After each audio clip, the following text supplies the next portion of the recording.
Morning, अस्सलाम वालेकुम, आदाब आदाब आदाब। क्या हाल चाल है? फिट है, एनर्जेटिक है। आज राइजिंग पाकिस्तान में आपकी मुलाकात एक ऐसे एनर्जेटिक पाकिस्तान के स्टार से करवाने जा रहा हूं कि आपके अगर एनर्जी लेवल्स थोड़े से कम हैं भी ना, भाई नदीम जाफरी जब आते हैं ना, आहा ऐसा मजा आता है गप्पे लगाने का। उनकी म्यूजिक का अंदाज, उनकी होस्टिंग का अंदाज और उनकी शख्सियत इतना मजेदार, उनका एक्सपीरियंस और बच्चों के साथ जो उनका काम है वो मुझे भी बहुत ज़्यादा पसंद है और मेरा भी, क्योंकि बच्चों के साथ बहुत से काम है। तो मैं और नदीम जब भी मिलते हैं तो इस हवाले से हमारी गपशप ज़रूर होती है।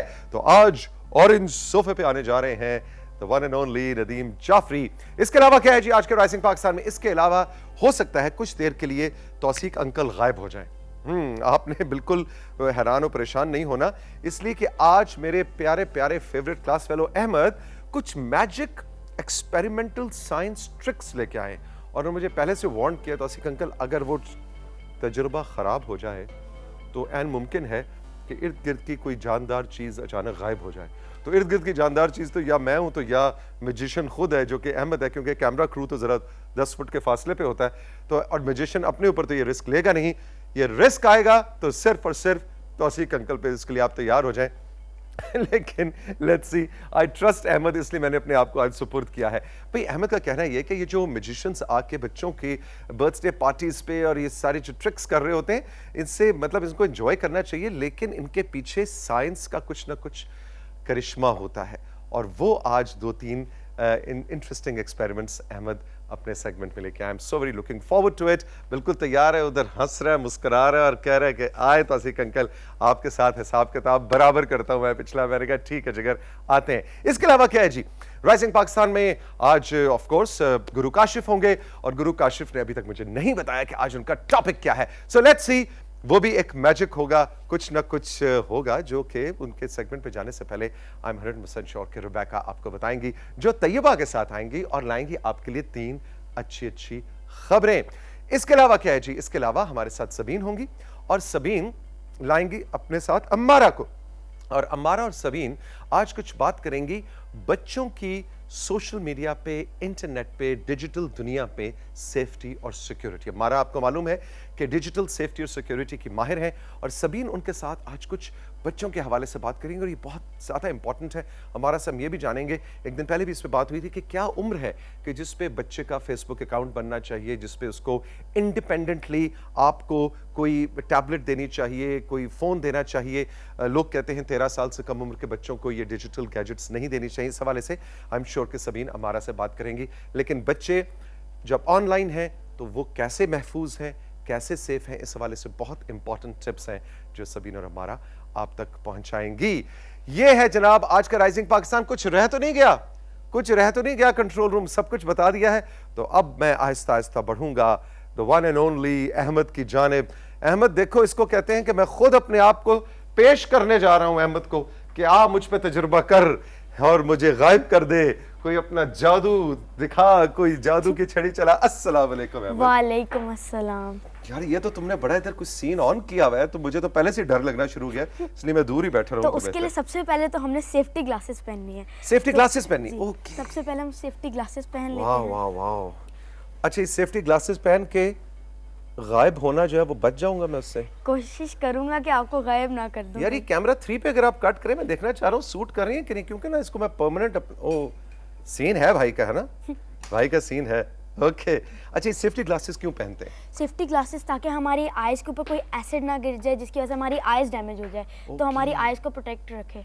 अच्छा, तो आज का ये सेगमेंट है क्या? जरा आज के सेगमेंट में मैं मैजिक करूंगा, magic with a science logic. Magic with a science logic. वाह वाह वाह। ओके, अब मैजिक के लिए यूजुअली बहुत ज़्यादा प्रैक्टिस की ज़रूरत होती है, या कोई उसके पीछे कोई लॉजिक होती है, या किसी तरह से एक इल्यूजन होता है। तो आज के शो में मैं 3 डिफरेंट मैजिक ट्रिक्स लाया हूँ और हम अब वो मैजिक ट्रिक्स करेंगे। बस जी, तो 3 मैजिक ट्रिक्स हैं। देखें कि वो साइंस का करिश्मा है, साइंस की लॉजिक है, इल्यूजन है, क्या है? अच्छा जी, कहाँ से शुरू करेंगे? अब सबसे पहले पहली स्लाइड पे चलते हैं जो है। ओके, स्लाइड्स भी हैं। ऑलराइट जी, पहली स्लाइड पे चलें और साथ साथ स्लाइड्स होंगी और साथ साथ इधर कुछ कार्रवाई भी होगी। अहमद साहिब की पहली स्लाइड कहती है साइंस इज मैजिक। बिल्कुल ठीक हो गया जी। और अब पहली स्लाइड है एक इनविजिबल फायर एक्सटिंग्विशर कि अच्छा। मैं फायर आग को ना कोई फूंक मारूंगा ना मैं कुछ टच करूंगा, बल्कि मेरे मैजिक पोशन से वो खुद ही बुझ जाएगी आग। रियली? जी। ओके, तो अब आप पहले आग। अब एक मैजिक पोशन बनाना तो उसके लिए कुछ सीक्रेट इंग्रेडिएंट्स होते हैं। अच्छा। तो मेरे पास सीक्रेट इंग्रेडिएंट्स है, इन दोनों को हमने आपस में सबसे पहले मिक्स करना है। तो उसके लिए हम सबसे पहले इधर ये वाला लिक्विड इसके अंदर डालेंगे। ये है क्या? ये लिक्विड मैं आपको बाद में बताऊंगा, क्योंकि एक मैजिशियन अपना जो पोशंस होते हैं, जो सीक्रेट इंग्रेडिएंट्स होते हैं, वो पहले नहीं रिवील करते। ओके, लो जी, पहले नहीं, मेरा प्रो हम आज लेके आए, प्रोफेशनल मैजिशियन है अहमद। अब हम थोड़ा सा पाउडर भी इसके अंदर यहाँ से अच्छा, फिल कर पाउडर, मुझे तो लग रहा है ये पानी है और उसमें कोई बेकिंग सोडा टाइप चीज है, पता नहीं। ओए होए हो, अंदर तो अब हम उसकी इन झाग बन रही है। कैंडल्स को लाइट करेंगे आहिस्ता आहिस्ता।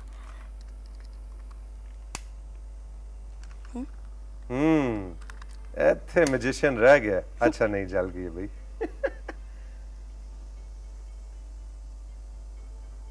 अच्छा जी, ये कैंडल्स लिट अप कर रहे हैं मैजिशियन साहब। इसके बाद इनको मैजिक से एक्सटिंग्विश होंगी। एक्सटिंग्विश का Without साथियों even मतलब होता touching है, them. एक्सटिंग्विश का मतलब होता है बुझा देना। फायर एक्सटिंग्विशर, बच्चों आपको पता होगा फायर एक्सटिंग्विशर क्या होता है, कि जो दीवार पे वो जो रेड रंग का लगा हुआ होता है कि खुदा ना खास्ता किसी बिल्डिंग में अब हम आग लग इसमें जाए तो हल्का सा उसको एक्सटिंग्विश और ये कर पाउडर सकें। डालेंगे ठीक विद है। A little bit more powder and a little bit more of this liquid. मैं इसको टच किए बगैर खुद ही बुझा दूंगा वाओ, विद सम मैजिक। ओए होए होए, ये तो मैजिक ना तुमने उस पे पोर किया ना कुछ किया। आई डोंट नो कैमरे ने कवर किया कि नहीं, कैच हो गया था जी कैमरे पे, क्लोजअप में हो गया था जी। ओके, नहीं यार, ये दोबारा नहीं कुछ हो सकता। दोबारा करना है? दोबारा करो, मुझे लग रहा है कि वो लोगों को तो पता ही नहीं चला, एकदम से ही हो गया। कवर हो गया था। अच्छा, वैसे चलो एक ही कैंडल पे करो। ये देखें जी, आग लगाई। अब if it has a little bit more gas in it, अब ये आग को खुद ही बुझा देगा। Very nice. अच्छा, तो इस तरह के मैजिशियंस ट्रिक्स कर रहे होते हैं, हम समझ रहे होते हैं कि जादू हो रहा जादू है। अच्छा, अब जरा चलिए इसकी बताओ। मैं अपना मैजिक रिवील कर ही देता हूँ, बता देता हूँ। अब सबसे पहले तो हमारे पास यहाँ पे विनेगर है। अच्छा, सिरका। और सिरका और विनेगर के सिवाय हमारे पास यहाँ पे बेकिंग पाउडर है। और जब हम दोनों को आपस में मिक्स करते हैं ना, तो हमारे पास 3 प्रोडक्ट्स आते हैं। पहला कार्बन डाइऑक्साइड, दूसरा वाटर और तीसरा हमारे पास एक गैस आती है, इसका नाम है कार्बन नाइट्रेट। ओके। और अब क्या होगा, क्योंकि हमें तो पता है कि फायर एक्सटिंग्विशर्स के अंदर कार्बन डाइऑक्साइड होता है जिसकी वजह से आग बुझती है, और इसी केमिकल रिएक्शन में कार्बन डाइऑक्साइड प्रोड्यूस होती है जिसकी वजह से आग बुझ सकती है। इस ट्रिक से हम अपने फ्रेंड्स को इम्प्रेस कर सकते हैं, क्योंकि उनको नहीं पता कि इस गैस में हमारे पास कार्बन डाइऑक्साइड आती है जिससे आग बुझ जाती है।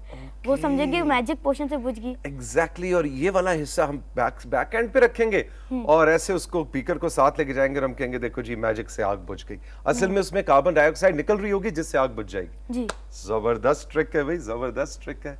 Excellent excellent. अब हम चलते हैं हमारे अगले मैजिक ट्रिक। अगले मैजिक ट्रिक की तरफ चलते हैं जी। उस पे कोई स्लाइड है या डायरेक्ट? उसके लिए भी एक स्लाइड है। स्लाइड है। सेकंड मैजिक ट्रिक की स्लाइड जल्दी से जरा दिखा दें। ये तो उसी की ये केमिकल तो उसी रिएक्शन की थी जो मैं केमिकल बता रहा था। इक्वेशन जो अभी आपको बताई थी, C2H2O2 plus NaHC. You know, I know everything. Yes. Please, okay, go ahead. Secret magic trick with an invisible ink. उसके लिए हमें सबसे पहले तो ये एक सेकंड पहले मुझे एक समझने दो। कार्ड है। Secret magic with invisible ink, yes, इसका क्या मतलब है? इसका मतलब है हम ना पेपर के ऊपर एक इनविजिबल इंक से लिखेंगे और हम उसको डिकोड करेंगे। क्योंकि अगर आप चाहते हैं कि आपका फ्रेंड कराची में रहता है और आप उसको एक मैसेज लिखना चाहते हैं जो सिर्फ और सिर्फ वही पढ़ पाए और कोई और नहीं पढ़ पाए, तो आप ये ट्रिक यूज करें। Okay, very nice. तो पुराने वक्तों के खतूत का जिक्र आ गया है कि इनको हम आपने कहीं साइड कोई पे खास कर खत देते हैं। भेजा और आप चाहते हैं कि वो जिसको मिले बस वही पढ़ेगा और कोई ना पढ़े। उस जमाने में ये बड़ी जबरदस्त आ सकती थी ट्रिक। और देखो जी, मैजिशियन साहब ने अब- अपना नया कार्रवाई शुरू कर दी। अब वेरी गुड। अच्छा जी, इसके अब लिए बताएं क्या है? हमें सिर्फ कुछ ही चीज़ों की ज़रूरत है। एक हमें कुछ कॉटन बड्स यूज़ कर सकते हैं, Okay. और हम उसके सिवाय एक लेमन यूज़ कर सकते हैं। अच्छा अब जी। इसमें हमें क्योंकि हमें ज़रा टाइम लग जाएगा चीज़ों करने में, तो मैंने कुछ पहले से ही नोट्स तैयार करके रखे हुए हैं। उसके साथ मैं आपको परफॉर्म करके दिखाता हूँ अगर कैमरा कैप्चर करता है ये। जी, हम करेगा सबसे क्या? पहले तो इधर इसके अंदर लेमन के अंदर डिप करेंगे, क्योंकि लेमन के अंदर सिट्रिक एसिड होता है, ठीक है। और यही सिट्रिक एसिड वो इनविजिबल इंक होती है जो हम यूज़ करते हैं राइट करने के लिए। Okay. हम लेमन के अंदर ये डिप करेंगे। उसके बाद हम पेपर पे कुछ भी लिख सकते हैं। हम पेपर के ऊपर कुछ भी लिखेंगे और वो हम फायर फायर को यूज़ करके कोई भी हीट सोर्स या लाइट सोर्स जो भी होती है हम उससे डिकोड कर सकते हैं उसको। लो जी, मैंने कुछ लिख दिया है, गेस करें मैंने क्या लिखा है। ओके अब क्योंकि इसको ड्राई होने में जरा टाइम लग जाता है, ठीक मैं है। घर से भी कुछ बना के लाया था, जिस तरह ये एक फूके मैंने फूके मार के ड्राई कर सकते हैं? फूके मार के ट्राई कर लेते, तब तक मैं एक कैंडल लाइट कर लेता हूँ। उससे क्या होगा? हम कैंडल की, क्योंकि मैंने स्टार्टिंग में कहा था एक हीट सोर्स की जरूरत पड़ेगी, तो Okay. कैंडल की हम एक हीट सोर्स की तरह यूज़ कर सकते हैं। ठीक है। और इसी तरह जब हम इसके ऊपर इसको सेक देंगे, इसी लेटर को, इसी को हम इसके ऊपर हल्की बहुत आग ही ना लग सेक जावे देंगे, अहमद। आग नहीं लगती, सेक ही देंगे तो ये मैसेज थोड़े बहुत टाइम में 1 to 2 मिनट्स में खुद ही अच्छा, ये डिकोड हो हमने जाएगा। कराची वाले फ्रेंड को इस तरह लेमन से लिख के पैगाम भेजा, उसने खत मौसूल किया और उसने इस तरह से उसको डिकोड और किया। इसका एक ऐसा मजा है कि किसी और को पता ही नहीं इसको डिकोड कैसे करना है, तो वो कंफ्यूज हो जाएंगे। अब तो सबको पता लग गया, तुमने राइजिंग पाकिस्तान में बता दिया हमें। अब क्योंकि इसको जरा टाइम लग जाएगा, मैं आपको पहले से Exactly, जो वो मैंने आहिस्ता किए आहिस्ता वो भी। आपको दिखाता हूँ। इधर सबसे पहले तो मैंने पीटीवी लिखा हुआ है इधर। ओह नाइस, एक सेकंड जरा क्लोजअप बनाने दो ना अहमद, ठहर जाओ। ये देखें जी, फिर जब डिकोड होता है आग के ऊपर तो ये देखें, अच्छा जी, इस तरह ये ये डिकोड डिकोड हो हो गया। जाता है। जो पीटीवी सेंट्रिक आगे क्या एसिड है? होते हैं ना, वो जो कार्बन के जो पार्टिकल्स होते हैं वो उनको डिस्ट्रॉय करते हैं और हमारा मैसेज हाय रीड हो आ जाता गया है। जी। हाय है, हाय के बाद हमारे पास राइजिंग पाकिस्तान लिखा हुआ है। नाइस, तो डिकोड करके आप अपने मैसेजेस एक दूसरे को Friend- पढ़ा सकते friend को हैं। भेज ये तो सकते अभी जाहिर है अभी ये गीला है, इसको खुश्क होने में टाइम लगेगा। हमारे पास सिर्फ 2 मिनट रह गए, हमें तो जल्दी से थर्ड अब ट्रिक हम बता दो। ये भी अपना बड़े मजे की third ट्रिक trick थी यूज जी। करते हैं। हाँ, अगर जो आप हमारे व्हाट्सएप के पास ऊपर सिर्फ- मैसेज नहीं भेजना चाहते तो इस तरह से आप मैसेज भेज सकते हैं। हमें सिर्फ एक वाटर की जरूरत है, ठीक है। और कुछ इधर, क्योंकि वाटर, अब मैं आपको बताता हूँ इसमें हम क्या करेंगे। तो सिख सर आप गेस करने की कोशिश करें इधर क्या लिखा हुआ है। और ये तो कोई रशियन जबान लिखी हुई है। नहीं तो आप भी देखें जी, ये क्या लिखा हुआ है।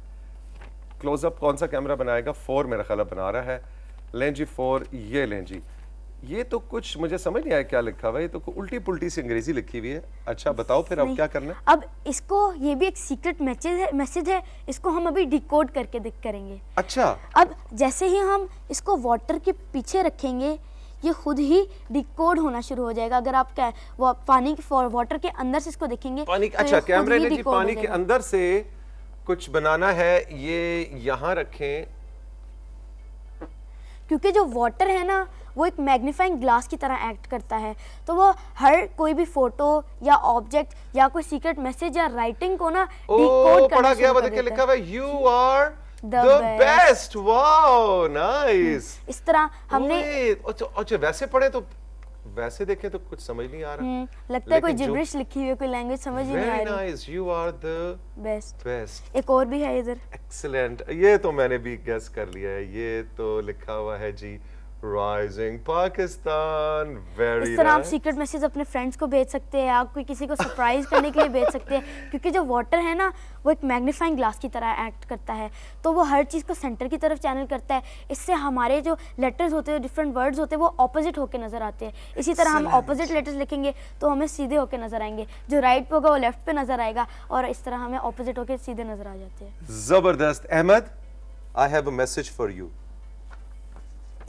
You are the best. Thank you. बहुत मजा आया मुझे। एक्सीलेंट। ये तीनों देखें जी, मैजिक क्या है, हैजल लॉजिक क्या था? Magic, science, logic. Magic, science, It rhymes.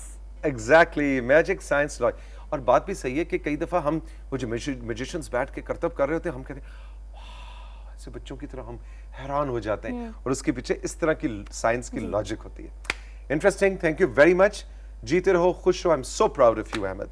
All the best. हम चल के लेंगे राइजिंग पाकिस्तान में एक छोटा सा ब्रेक। अच्छा, ये जो ये वाली है, ये मैं रख सकता हूँ? ये बड़ी ठीक है, आप जबरदस्त keep लग कर रही है। इसको एक ऐसे कूल कैट किस्म की चीज लग रहा हूँ मैं। Cool लगता है। कूल है। तो हम चल के लेंगे राइजिंग पाकिस्तान में एक छोटा सा ब्रेक। लेकिन मैं अहमद ने आज बहुत अच्छा मैसेज दिया कि जब भी आप कोई इस तरह के एक्सपेरिमेंट्स या अपनी केमिस्ट्री की लैब में 8वीं क्लास में, 5वीं क्लास में, 10वीं क्लास में, जब भी आप कोई भी इस तरह का एक्सपेरिमेंट कर रहे हैं, आपने सेफ्टी ग्लासेस जरूर पहनी है। हम चल के लेंगे एक छोटा सा ब्रेक। ब्रेक के बाद जब वापस आएंगे तो रिबेका और तैयबा आपके साथ होंगी और लेकर आएंगे हम आपके लिए 3 अच्छी अच्छी खबरें।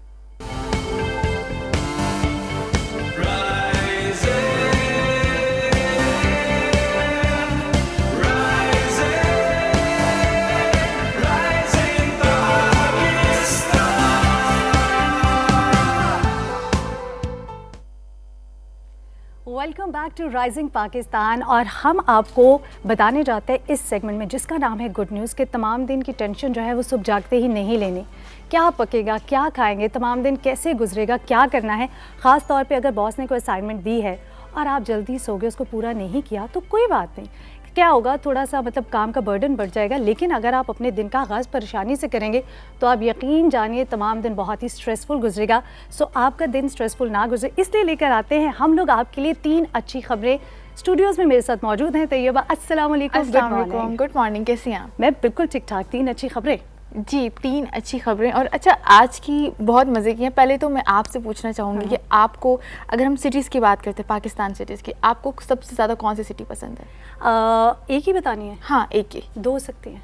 एक वैसे तो बहुत से शहर हैं, लेकिन इस्लामाबाद क्योंकि वो मेरा शहर है, और इसके अलावा लाहौर शहर भी मुझे बहुत पसंद है। और आज की जो गुड न्यूज़ है वो बेसिकली इस्लामाबाद की है। और आज मैं आपको बताती चलूँ कि इस्लामाबाद की खूबसूरती में CDA ने मज़ीद, आप कह सकते हैं कि वो सरगर्म अमल है। आप, अगर मैं जिन्ना सुपर मार्केट की बात करती हूँ, मैं पार्क्स की बात करती हूँ, मैं रोड्स की बात करती हूँ, तो उसमें आपने भी देखा होगा कि लाइटिंग्स बहुत मज़े की हो गई हैं। आप शाम को जब निकलते हैं चाय के लिए, कॉफ़ी के लिए, लॉन्ग ड्राइव के लिए, आप जब भी जाते हैं आपका मूड वैसे ही बड़ा अच्छा हो जाता है, इतनी खूबसूरती देख के, इतनी मज़े की लाइट्स देख के। और अभी जो इतनी पैनिक सिचुएशन रही है हम सब जानते हैं, हम और अभी स्टिल हम उससे गुजर भी रहे हैं। खैर, एहतियात तो हमें करनी चाहिए। और इस पैनिक सिचुएशन में इस्लामाबाद को रोशनियों के शहर का नाम भी दिया गया। और आप ये देखिए कितनी खूबसूरत तस्वीर जो है वो हमारे नाज़रीन इस वक्त अपनी स्क्रीन पर देख रहे हैं। और जिस तरह आपने कहा कि रोशनियों के शहर में जो है इसको तब्दील किया जा रहा है, तो यही एक खूबसूरती है जिस तरह आपने CDA का मेंशन किया। तैयबा देखो, ऐसा होता है ना, ख़ास तौर पे अगर हम बात करें रोशनी की, तो वो एक जो लाइट जो है वो लव्स लाइट सुनकर जो है आपकी लाइफ में कलर्स आ जाता है, और एक हैप्पीनेस जो है वो, मुझे लगता है कि हैप्पीनेस के हार्मोन्स जो है एक्टिव हो जाते हैं और आप खुश हो जाते हैं। लेकिन हर शहर जो है वो खूबसूरत है। I think as a human being हम पर ये रिस्पॉन्सिबिलिटी है, हमारी जिम्मेदारी है कि हमने अपने शहर को साफ़ सुथरा रखना है। क्योंकि जब गवर्नमेंट जो है कोई इनिशिएटिव लेती है, उसको कंटिन्यू करना जो है वो हम सबकी जिम्मेदारी है। And we are looking forward कि ये जो इस्लामाबाद है, क्योंकि बहुत ही खूबसूरत शहर है, इसको मज़ीद खूबसूरत बनाया जा रहा है, तो हम जो है इसमें अपना हिस्सा ज़रूर डालेंगे। अच्छा, खूबसूरती की वजह से हर दिल अजीज़ भी है। और अगर हम अपनी बात करें कि अगर हम यहाँ रह रहे हैं, आप कहीं पे भी ट्रैवल के लिए जाते हैं और जब आप वापस आते हैं तो अजीब सी खुशी, एक सुकून महसूस होता है यहाँ आके। कोई क्राउड नहीं है, इतने अच्छे रोड्स। और अभी ये जो आप पार्क्स देख लें, आप रोड्स देख लें, जो CDA काम कर रहा है, दैट वाज अमेजिंग, बहुत ज़बरदस्त। बिल्कुल ऐसे ही। सो आज आपके पास सेकंड गुड न्यूज़ क्या है? सेकंड, अच्छा मुझे ये बताएं कि हम जब भी कभी ट्रैवल के लिए जाते हैं रवेका, आपकी कभी कोई चीज़ ऐसी हो जो गुम हो गई हो या आप भूल गई हो और आपको फिर मिली हो? तैयबा वैसे ऐसा नहीं होता। मैं तो मतलब मुझे जो है ना कि अपना रूम छोड़ने से पहले होटल का या कहीं पर जब जाते हैं स्टे का जो है टाइम खत्म हो जाता है, मैं उससे 2 दिन पहले जहन में तैयार कर लेती हूँ कि मुझे अपनी सारी चीज़ें पैक करनी है। तो आई डोंट नो, मैं शायद भूलती बहुत हूँ, इसलिए मैं बहुत एहतियात करती हूँ। मतलब कभी ऐसा हुआ नहीं? नहीं, ऐसा नहीं हुआ। लेकिन अच्छे लोग बहुत मौजूद हैं। हम कभी ऐसा होता है ना कि हम लोग कहते हैं कि अच्छा मेरे से तो ऐसा हो गया, वैसा हो गया, मेरी ये चीज़ गुम होगी।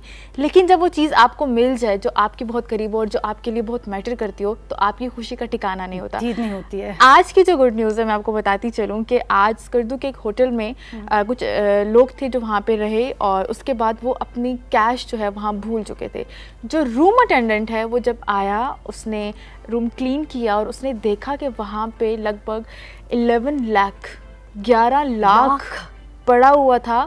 और उसने एट अ टाइम जाके अपनी जो मैनेजमेंट है उनको दिया, और फिर जो वहाँ पे जो रूम में जो रह रहे थे जो लोग, उनको फौरी तौर पर कॉल की गई। जौहर नाम के वो थे, और उनको फिर जब वापस बुलाया गया तो उनको 20,000 जो है वो इनाम के तौर पे भी दिया गया। भी देख सकते हैं जौहर की, जिन्होंने जो है वो पैसे, इतनी बड़ी रकम जो है वो वापस की, सिर्फ इसलिए कि वो एक ईमानदार शख्स थे और उन्होंने अपनी ड्यूटी को जो है वो पूरा किया। यकीनन हम जो है जौहर आप पे बहुत प्राउड फील करते हैं और बहुत खुशी होती है तैयबा जब ऐसे लोगों का जिक्र सुना जाता है या ऐसे लोगों के बारे में जानने को मिलता है। तो हम ये बहुत ही कंप्लेन करते हैं जी, बड़ी मुश्किल हो गई है, लोग ऐसा करते हैं, लोग वैसा करते हैं। आई थिंक ऐसा कुछ होता नहीं है। हैं, वक्त सिर्फ इतना है कि हम वो कौन सी खबर है उसको हाईलाइट करते हैं। तो आई थिंक सही हम बात है। अच्छी खबर को अगर हाईलाइट करेंगे तो देखने और सुनने में अच्छी खबरें ही हमें मिलेंगी, जो कि बहुत ज़रूरी है। अच्छा रेबेका, हम क्रिटिसाइज़ तो करते हैं, लेकिन अगर हम अपनी जिम्मेदारी अपने तरीके से खुद करना शुरू कर देना तो यकीनन इस तरह के जो केसेस हमें सुनने को मिलते हैं या हम लोग कहते हैं कि अच्छा मेरी चीज़ को मुझे मिली नहीं, अगर हम खुद ही अपने काम अपनी जिम्मेदारी खुद करना अगर हर इंसान करे तो यकीनन ये कंप्लेन फिर कभी किसी को नहीं होने वाली। जी, तो बताइएगा अब आपके पास थर्ड न्यूज़ क्या है? अच्छा, थर्ड न्यूज़ जो है मैं कल जब ये न्यूज़ पढ़ रही और जब मुझे पता चला कि मुझे जाके बतानी है तो मैं फौरी तौर पर मेरा ध्यान एक एग्जीबिशन की तरफ गया जहाँ पे रिसाइकलिंग पे काम हो रहा था। और आज ये बहुत इन्फॉर्मेटिव है उन लोगों के लिए जो इस वक्त देख रहे हैं। माहौलियाती आलूदगी को कवर करने के लिए आपको पता है कि इस वक्त जद्दा में जो है खलूद अल-फजली ने अपने दोस्तों के साथ मिलकर बोतलों के ढक्कनों के साथ एक बहुत बड़ा नक्शा तैयार किया। वाह, बोतलों के बहुत बड़ा, ढक्कन से। बिल्कुल। और गिनीज बुक में जो है उसका रिकॉर्ड भी जो है वो रखा गया और उसको मतलब आप यकीन करें कि वो रिसाइकलिंग का एक इतना ज़बरदस्त एलिमेंट है कि आपकी सोच है। और मैंने जब देखा तो मैं दंग रह गई। और आप देख सकते हैं बिल्कुल इस वक्त हमारी स्क्रीन पे हमारे नाज़रीन भी देख सकते हैं कि ये तमाम तर जो आपको नक्शा स्क्रीन पे इस वक्त नज़र आ रहा है ये बोतलों के ढक्कन से यानी वेस्ट मटेरियल से बनाया गया है। और आप यकीन जानिए क्या कितना मुझे लगता है क्रिएटिव है इंसान, बहुत ज़्यादा। और हम कितना सोचते हैं कि नहीं ये काम तो बड़ा मुश्किल है, ये वेस्ट है वैसे भी, क्योंकि प्लास्टिक का यूज़ जो है वैसे भी हमें अपनी ज़िंदगी में कम ही रखना चाहिए। लेकिन अब जिस तरह के इनिशिएटिव लोग लेते हैं तय्यबा, वो बड़ी खुशी देता है कि प्लास्टिक जो है, जिस तरह हम देखते हैं कि प्लास्टिक को जो है अगर आप एक मशीन है वेंडो मशीन जिसमें आप डालते हैं तो उसके बदले में जो है आपको एक वाउचर मिलता है, आप रेस्टोरेंट में खा सकते हैं। और इसी तरह के इनिशिएटिव्स जो हैं वो लिए जाते हैं। तो मुझे लगता है कि बुनियादी तौर पर इंसान काफ़ी क्रिएटिव है, बहुत ज़्यादा। और अगर मैं अभी जो स्कूल्स की बात करूं, मैं जिस एग्जीबिशन का जिक्र कर रही हूँ वहाँ पे भी ये रिसाइकलिंग का जो है वो काम किया गया और बच्चों को सिखाया गया बतौर। Tayyaba, thank you so very much, बहुत अच्छी आप जो है 3 खबरें लेकर आए। इस वक्त हमें बढ़ना है छोटी सी ब्रेक के जाने, ब्रेक के बाद वापस आएंगे तो काशिफ देंगे हमारा साथ। रहिए हमारे साथ राइजिंग पाकिस्तान।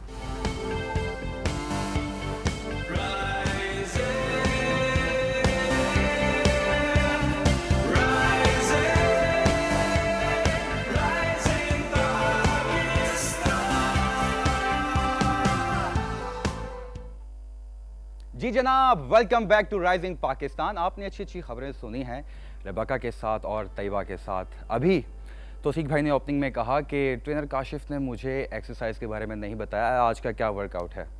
असल में उनकी ये प्लानिंग थी ताकि मैं उनको बताऊं ना, देखिए ना गायब हो गया, नज़र ही नहीं आ रहे। आज हमारा लेग्स का वर्कआउट है। लेग्स के वर्कआउट में बहुत सारे हमारे दोस्त अहबाब जो हैं, जिनमें तौसीक भाई शामिल हैं, कहीं आ ही ना जाइए सुन के भाई मैं इधर ही हूँ, मैं अभी करूँगा तुम्हारे साथ लेग का वर्कआउट। तो हमारा आज का लेग का वर्कआउट है। लेग्स को हमने स्ट्रॉन्ग करना है, उसके हवाले से वर्कआउट है। और जल्दी से उठ जाइए, आगाज़ करते हैं वर्कआउट का। सबसे पहले हमने क्या करना है, हमें आज साथियों डंबल्स चाहिए होंगे, डंबल्स के साथ हमें बारबल भी चाहिए होगा। आप बॉडी वेट के साथ भी एक्सरसाइज कर सकते हैं। मैं हमेशा से कहता हूँ आपने अपनी सेहत और तबीयत के मुताबिक वेट को यूज़ करना है, अपनी पेस और स्पीड को यूज़ करना है। और जितनी फुर्ती आप मेरी देखते हैं लाजमी नहीं है, अपनी सेहत और तबीयत के मुताबिक आपने हर वर्जिश की हरकत को करना है। हमने क्या करना है कि हमने डंबल लेना है, कोई भी वेट, एनी वेट। इसको पकड़ा आपने साथियों बिहाइंड योर नेक, इसको ऐसे रखा, पकड़ा, होल्ड किया और कंफर्टेबली खड़े हो जाएंगे और मल्टीपल लंजेस करने हैं हमने। वेट को होल्ड करके आप प्लेट भी यूज़ कर सकते हैं। वापस आएंगे क्लॉकवाइज और anti clockwise, small small range use करेंगे, ठीक है साथियों। रोटेशन रखेंगे। अब आप देखिए कि जिस तरह घड़ी की सुइयां होती हैं ना साथियों, इस तरीके से मैं राइट टू लेफ़्ट जा रहा हूँ और लेफ़्ट टू राइट जा रहा हूँ। इसी तरीके से मिसाल के तौर पर जब हम यहाँ पहुँच गए थे, ठीक है, यहाँ पहुँचे और इसके बाद हमने क्या करना है, रिवर्स।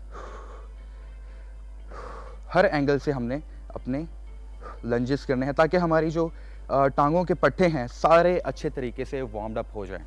अभी मैं आपको प्रॉपर तरीके से फ्लो में करके बताऊंगा, मैंने आराम से बताइए ताकि आप उसकी डेमोन्स्ट्रेशन को अच्छे तरीके से नोट कर सकें। अच्छा, मिसाल के तौर पे आप अगर प्लेट भी यूज़ कर सकते हैं या बॉडी वेट के साथ, प्लेट ऐसे हैंग कर सकते हैं बैक पे या बॉडी वेट के साथ। शुरू करते हैं क्विक, जल्दी से।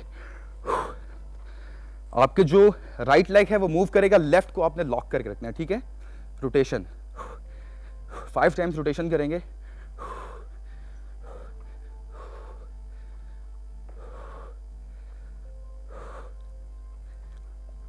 रोटेशन रखी, 5 टाइम्स आपने ऐसे किया, 5 टाइम्स आपने ऐसे किया, क्लॉकवाइज एंटी क्लॉकवाइज। इसके बाद आपने अदर लेग यूज़ करनी है, इसी तरीके से इसको यूज़ करेंगे स्मॉल स्मॉल, घड़ी की सुइयों की तरह। 11, 11:30, 10, 9:30, 9, ठीक है। इसी तरीके से हमारे लोअर बॉडी जो है वो कम्प्लीटली वार्म अप हो जाएगी, इंटायर मसल ग्रुप्स जो हैं हमारे वार्म अप हो जाएंगे। इसके बाद हमने क्या करना है, हमने डंबल लिया साथियों, डंबल को ग्रैब किया, सीधे खड़े हो जाएंगे और core nice and tight, weight hold किया, सिंगल लेग डेडलिफ्ट करेंगे, आराम से नीचे जाएंगे, stretch stretch stretch, control, body weight control, extend, time लेना है आपने, ठीक है। Nice and control, full range of motion. इसके आपने 10 रेपिटेशंस करने हैं, बॉडी वेट कंट्रोल करना है, आर्म स्ट्रेट, डेड हैंग, गर्दन को बेंट नहीं करना, deep deep deep deep extension. आप चाहें तो इसकी मॉडिफिकेशन देख लीजिए किस तरीके से आप कर सकते हैं। किसी चीज़ को पकड़ के अपने लेग लिफ्ट की, होल्ड किया और आप दूसरा हाथ ज़मीन के साथ टच भी कर सकते हैं, लेकिन ख्याल रहे कि मसल्स में टेंशन होना बहुत ज़रूरी है, टेंशन पड़ना बहुत ज़रूरी है। लेग्स को स्ट्रेट करके रखना है आपने, जिस पे आप खड़े हुए हैं और जिसको हवा में रखा हुआ है उसको एक्सटेंड करना है ताकि आपकी टेंशन पड़े मसल में। तो देखिएगा, नाइस एंड कंट्रोल। यहाँ से आपने किसी चीज़ को पकड़ा हुआ है और यहाँ से आप सहारा ले रहे हैं, एक्सटेंड किया, माइंड बॉडी कनेक्शन, सांस रोका, सांस छोड़ा। इसकी एक और वेरिएशन आपको दे देता हूँ, अगर आपको दुश्वारी हो रही है वेट के साथ, देखिएगा, वेट को होल्ड किया, बैक स्ट्रेट रखी, all the way deep, leg straight रखनी है आपने, कमर को सीधा रखना है, नोट कीजिए बिल्कुल एहतियात से। मुझे यकीन है कि आप तमाम देखने वाले मेरे साथ वर्जिश कर रहे होंगे, लेग्स का वर्कआउट सुन के भागे नहीं होंगे, क्योंकि बहुत इंपॉर्टेंट है, ये आपकी इंटायर बॉडी की फाउंडेशन होती है, इसलिए स्ट्रॉन्ग मसल जो है आपके लेग का होना बहुत ज़रूरी है।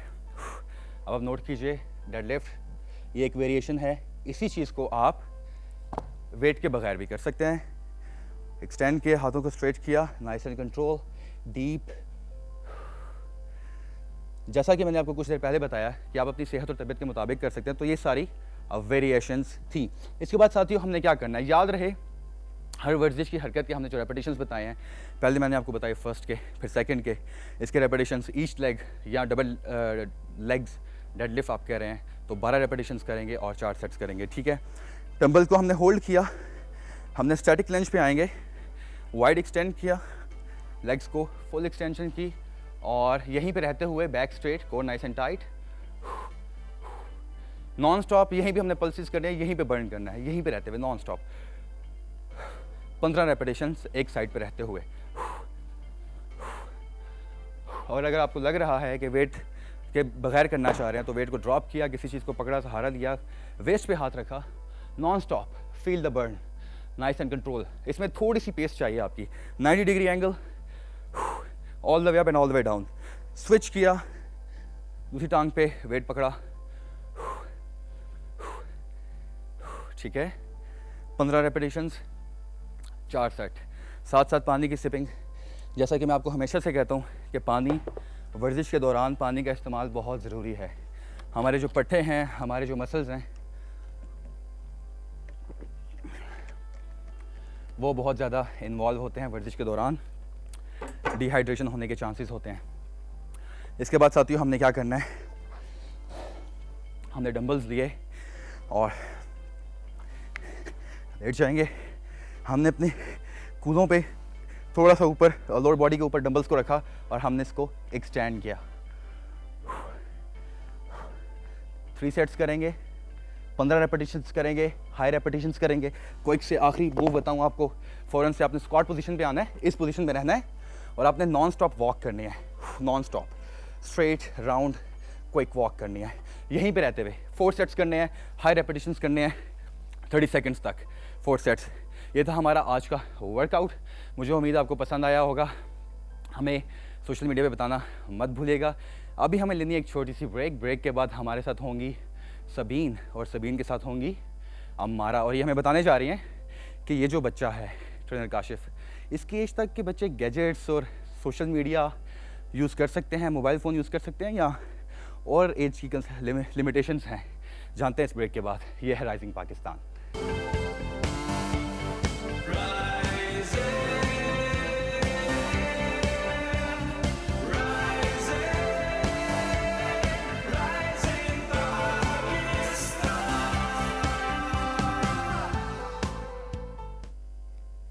Welcome back to rising Pakistan में खुशामदीद। जैसा कि तौसीक साहब ने इंट्रोडक्शन में बताया था कि आज हम ज़रा बात करेंगे कि बच्चों का इंटरनेट के हवाले से सेफ्टी एंड सिक्योरिटी के बारे में आज हम डिस्कस करेंगे और ये देखेंगे कि ऐसी कौन सी चीज़ें हैं जो कि बच्चों को जिनकी रसाई नहीं होनी चाहिए, और इसके अलावा किस तरह से पेरेंटल कंट्रोल को हम मेक श्योर कर सकते हैं। और ये सब डिस्कस करने के लिए हमारे साथ मौजूद हैं अमारा रूही। अमारा, अस्सलाम वालेकुम। वालेकुम सलाम सबीन, क्या हाल है? मैं बिल्कुल ठीक हूँ। अमारा, आप कैसी हैं? मैं ठीक ठाक अल्हम्दुलिल्लाह। आज आप ज़रा बच्चों पे रिस्ट्रिक्शंस लगाने आई हैं। बिल्कुल। वो रिस्ट्रिक्शंस जो कि बहुत लाजिम है, जिससे उनकी ग्रोथ हो सकती है, जिसके उनके अंदर पॉजिटिव चेंज आ सकता है। एग्जैक्टली। अच्छा हमारा, हम सेफ्टी और सिक्योरिटी की जब बात करते हैं तो ऐसे दो पहलू हैं जो कि मेरी समझ में जो आए कि वो ये कि ऐसी चीज़ें जिससे बच्चों को हमने जिसका कंट्रोल नहीं देना, एक तो वो चीज़ है जिससे हमने बच्चों को बिल्कुल रोकना है, सही है। और दूसरी वो चीज़ जो कि आजकल का दौर ऐसा है कि आप टेक्नोलॉजी के बगैर नहीं रह सकते और बच्चों को आपको एक्सेस देनी पड़ती है। तो वो चीज़ अगर वो यूज़ कर रहे हैं तो उससे उनको कैसे बचाया जा सकता है। जिस तरह हम डिस्कस कर रहे थे हमारा कि फेसबुक है, जिस तरह बच्चे अगर फेसबुक यूज़ कर रहे हैं तो वो उनको एक्सेस उस चीज़ की ज़रूर है, लेकिन उसके ऊपर जो बुलिंग होती है या कैसा कंटेंट उन्होंने देखना है, तो ये दो पहलू हैं। मैं चाहूँगी इस पर ज़रा हम बात करें पहले। अच्छा, आपने बड़ी अच्छा एक पॉइंट रेज़ किया है कि दो पहलू हैं इसके, बिल्कुल। और बच्चों को जिस चीज़ से रोकना है, जो आप चाहते हैं बच्चों तक ना पहुंचे या बच्चे ना देखें, उसमें जो है वो पेरेंटल कंट्रोल आता है। उसकी डिफरेंट एप्लीकेशंस आती हैं, डिफरेंट सॉफ्टवेयर्स हैं उसके, जिससे बच्चों को रोका जा सकता है या कंटेंट फिल्टर किया जा सकता है। अच्छा, एक ये चीज़ होगी। दूसरा ये कि जो आपने बच्चों को एक्सेस देना है, जैसे आप सोशल साइट्स यूज़ करने बच्चों को दे रहे हैं, वो इंस्टाग्राम यूज़ कर रहे हैं, वो रोज़मर्रा की जितनी सोशल वेबसाइट्स हैं जो आजकल चल रही हैं वो यूज़ कर रहे हैं, तो उस पर किस तरह उनको रोका जाए? अवेयरनेस, ठीक है। उसमें एजुकेट करें आप बच्चों को अपने, आप उनके साथ बैठें और आप उनको बताएं कि ये जो चीज़ें हैं, जो भी कंटेंट उस पर आ रहा है, आया कि आपको कोई साइबर बुली कर रहा है या आपको कोई ऐसे किसी फ्रेंड ने आपको ऐड कर लिया और आपसे कोई पर्सनल इन्फॉर्मेशन मांग रहा है, तब आपने किस तरह रिएक्ट करना है। ये भी देखिए, ये भी सेफ्टी एंड सिक्योरिटी के अंदर एक चीज़ आती है कि अगर कोई आपसे आपकी पर्सनल इन्फॉर्मेशन मांग रहा है, घर का एड्रेस, क्योंकि बच्चे हैं, जब नया आप इंटरनेट ज्वाइन करते हैं, इस तरह की ऐप्स आप ज्वाइन करते हैं, तो इन चीज़ों का आपको नॉलेज नहीं होता कि किस तरह से आपने, अगर कोई ऐसा बंदा आपसे मांगता है, तो ये सेफ्टी और सिक्योरिटी की चीज़ें ये आप शेयर नहीं कर सकते किसी भी तरीके से। हमारा पेरेंटल कंट्रोल की जहाँ तक हम बात करते हैं, तो ये कैसे मुमकिन हो सकता है, कैसे मेक श्योर हो सकता है? क्योंकि आप अगर देखो तो गैजेट्स आजकल हर बच्चे के पास है, फ़ोन, टैब्स, हर किसी के पास होते हैं।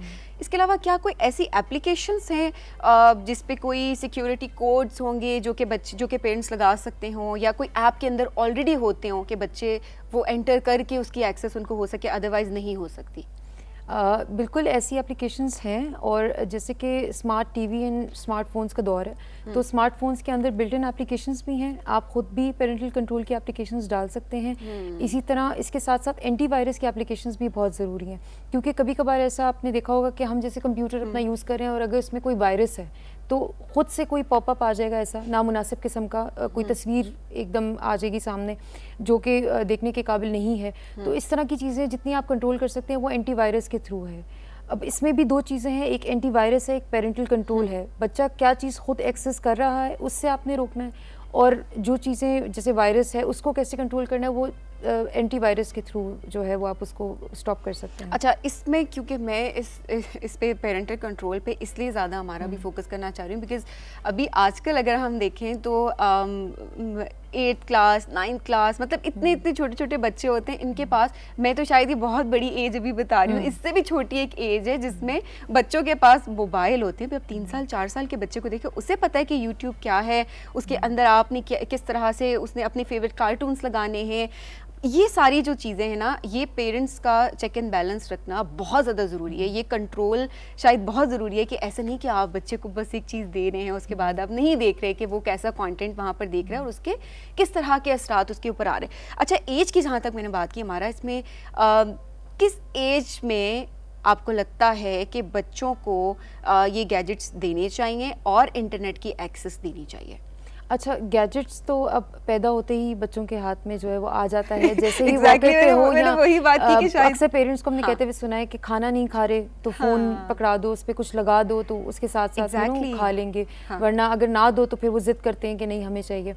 एक ये चीज़। दूसरा, इंटरनेट यूजेज कौन सी एज में, तो वो रिसर्च के मुताबिक 8 ईयर्स 8 ईयर्स है, और गैजेट्स अगर आपने देने हैं दैट इज़ 13 ईयर्स 13 ईयर्स। लेकिन आजकल अगर आप पहले भी दे रहे हैं, क्योंकि बच्चों की हम लोगों का जो दौर था उसमें इनोसेंस जो थी वो डिफरेंट किस्म की थी, और अब जो है वो डिफरेंट काइंड ऑफ बच्चों का वो है। एक्सपोजर बेसिकली Exposure बच्चों को difference बहुत है। छोटी एज से एक्सपोजर है चीज़ों का, जिसकी वजह से वो उनको उन पे चेक एंड बैलेंस रखना बहुत ज़्यादा ज़रूरी है, सबसे ताकि अच्छी कुछ चीज़- ऐसा कंटेंट वो ना देखें जो कि इस एज में उनको नहीं देखना चाहिए, एक जो और कि चीज़ मैं नामुनासिब ऐड है। ऑन करती चलूँ सबीन, आजकल सबसे अच्छी बात ये है कि जो आप इंटरनेट यूज़ कर रहे हैं, आप डिफरेंट घरों में डिफरेंट इंटरनेट यूज़ कर रहे हैं, उसमें जो इंटरनेट सर्विस प्रोवाइडर्स हैं वही आपको जो है वो पेरेंटल कंट्रोल का जो है वो एक ऑप्शन देते हैं, अच्छा, जिसको आपको खुद इनेबल करवाना पड़ता है कि आपके घर में अगर इस तरह के किड्स या इस तरह का कुछ है तो आप उसको इनेबल करवा दो। उसमें ये होता है कि आपने जो जो कंटेंट फिल्टर करना होता है, या जो जो वेबसाइट्स या जो जो चीज़ें आपने बच्चों से छुपानी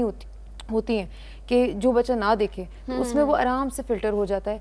और उसका सबसे मज़े की बात कि उसमें अगर आप जैसे आपने कोई चीज़ ब्लॉक की हुई है और आपका बच्चा वही एक्सेस करने की कोशिश कर रहा है, तो उसके लॉग्स भी निकल आते हैं। तो जब आप उसको मॉनिटर कर रहे होते हो तो आपको पता चल जाता है अच्छा ये जो है वेबसाइट, ये उसने लॉग इन करने की कोशिश की है।